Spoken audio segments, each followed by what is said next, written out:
당신의 마음이 부서졌을 때 드리는 기도에 하나님의 마음은 이미 녹아내리십니다. 어렸을 때 나를 매료시켰던 책 한 권이 있었습니다. 그 책을 모르는 사람은 아마 거의 없을 것입니다. 바로 로빈슨 크루소입니다. 로빈슨과 그의 하인 프라이데이는 비록 가상의 인물이지만 지금도 내게는 실존인물 이상으로 가깝게 느껴집니다. 로빈슨 크루소는 파선을 당해 표류하다가 혼자 무인도에 상륙했습니다. 그는 매우 딱한 처지에 놓이고 말았습니다. 밤이 되어 잠자리에 누웠지만 갑자기 열이 끌어 잠을 이룰 수가 없었습니다. 열병은 오랫동안 지속되었습니다. 그를 보살펴줄 사람은커녕 시원한 냉수 한 사발을 가져다 줄 사람조차 없었습니다. 죽음을 기다리는 것밖에 다른 방도가 보이지 않았습니다. 사실 로빈슨 크루소는 죄와 친했고 뱃사람으로서 온갖 난잡한 짓을 저지른 인간이었습니다. 그러나 이처럼 어려운 상황에 놓이게 되자 지난 삶을 돌아보지 않을 수 없었습니다. 그는 가방에서 성경을 꺼내 아무데나 펼쳤습니다. 그리고 한 구절을 읽었을 때 어둡던 얼굴이 갑자기 생동하며 환하게 밝아졌습니다. 그 구절은 바로 이제 우리가 살펴볼 시편 50편 15절 말씀이었습니다. 그날 밤 로빈슨 크루소는 생전 처음으로 기도했고 이후로 하나님 안에서 희망을 품고 하늘의 삶을 살게 되었습니다. 지금 당신도 어쩌면 로빈슨 크루소처럼 망망대해를 표류하며 고독을 느끼고 있을지 모릅니다. 당신의 인생의 배는 난파를 당했고 좋은 날이 오기를 꿈꾸지만 당신은 버림받은 자같이 되어 아무도 찾는 이가 없는 위태한 상태에 처해 있는 것은 아닙니까? 아니면 혹시 재산을 잃고 아픈 몸으로 완전히 밟혀 으깨진 마음으로 친구도 없이 파도에 밀려 해변에 홀로 외로이 서 있는 것 같은 상황은 아닙니까? 누구도 찾아주는 이가 없고 가난과 비참함과 죽음만이 인생의 앞길에서 당신을 기다리고 있을 것 같은 생각이 들지는 않습니까?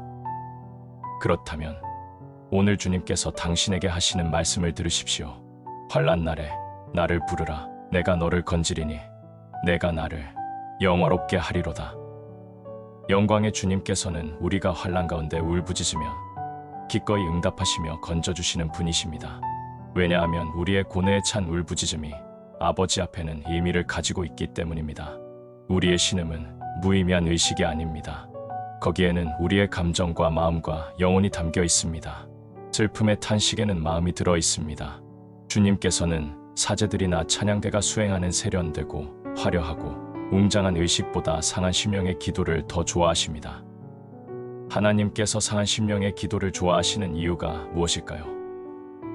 상한 심령의 울부짖음에는 하나님과 우리 사이의 영적인 관계의 진리가 담겨 있기 때문입니다.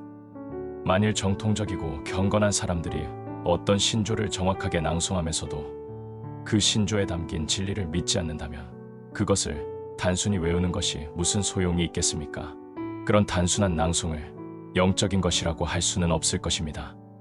우리가 할렐루야 하고 소리 높여 인간의 입술이 낼 수 있는 가장 웅장한 찬양을 드린다 할지라도 마음이 담겨 있지 않으면 영적인 행위도 아닐 뿐더러 하나님 앞에서 아무것도 아닙니다. 하지만 한 가련한 영혼이 조용히 골방에 들어가 무릎을 꿇고 중심에 간절한 마음으로 하나님을 갈망하며 울부짖는 기도를 드린다면 하나님께서는 그 사람을 신령과 진정으로 드리는 예배로 받아들여 주실 것입니다. 우리가 섬기는 하나님은 예루살렘 한 곳에서만 드리는 예배와 의식에 치중하는 율법을 부정하셨습니다. 아론의 대제사장 직분을 폐하셨고 눈에 보이는 성전을 불태우셨고 이스라엘이 앞세웠던 법궤를 더 이상 찾을 수 없도록 하셨습니다. 하나님께서는 형식만 있는 모든 행위들을 영원히 끝장내신 것입니다. 상한 심령은 주님을 살아계신 하나님으로 인정하고 기도로 그분을 찾습니다. 그 때문에 주님께서는 상한 심령의 울부짖음을 기뻐하시는 것입니다. 우리가 섬기는 주님은 겉으로 드러나는 우리의 많은 헌신들만 보시는 것이 아니라 그 사람이 내면 안에 하나님으로 채워져 있는지를 보시는 분이십니다. 하나님을 예배한다고 하면서 그분의 임재를 인식하지 못하는 것은 하나님을 조롱하는 것과 다르지 않습니다.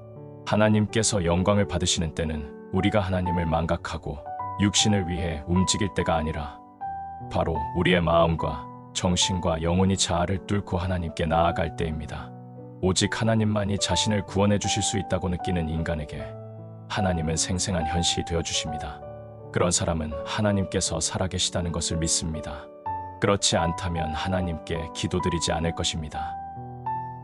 우리가 환난 날에 부르짖는 것을 하나님께서 크게 기뻐하시는 이유는 그 울부짖음에 진심이 담겨 있기 때문입니다. 예를 들어 어떤 사람이 직장을 잃어 가련한 처지에 놓였다고 생각해 보십시오. 그는 신발이 닳도록 새로운 일자리를 찾아 헤매지만 좀처럼 얻기가 쉽지 않습니다. 그는 내일 아침에 자녀들에게 무엇을 먹일지 걱정하지 않을 수 없습니다. 그럴 때 그가 기도한다면 환난의 한가운데 있으므로 진실한 기도를 드리지 않을 수 없을 것입니다. 나는 기독교 신앙을 고상하고 달콤한 것으로만 여기는 그리스도인들이 때로 어려움에 처해 까칠까칠한 면도 맛보는 기회를 갖기를 바라곤 합니다. 왜냐하면 안일한 삶이 키워내는 수많은 거짓과 가식이 현실의 쓰라린 시련 앞에서 무너지고 사라질 수 있기 때문입니다. 우리는 먼 바다로 항해를 나간 이들이 생명을 위협하는 거친 파도와 빙산의 으스스한 냉기 속에서 기도하는 법을 배웠다는 사실을 알고 있습니다.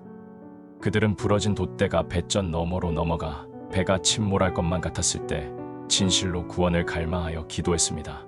그리고 진심을 기뻐하시는 하나님께서 그들의 부르짖음을 들어주셨습니다. 우리가 진시한 마음으로 기도할 때, 우리 영혼이 기도 속에 녹아들 때 하나님께서 돕지 않으시면 죽을 수밖에 없습니다 라고 간절한 마음으로 매달릴 때, 거짓 없이 구할 때, 헛된 행위를 하려고 애쓰는 대신 애끓는 마음으로 고뇌하며 울부짖을 때 하나님께서는 그 기도를 받아주십니다. 그렇기 때문에 하나님께서는 환난 날에 나를 부르라라고 말씀하신 것입니다. 상한 심령의 울부짖음이야말로 하나님께서 기뻐하시는 예배입니다. 당신의 부서진 마음을 보시는 하나님의 마음은 이미 열려져 계심을 깨닫길 바랍니다.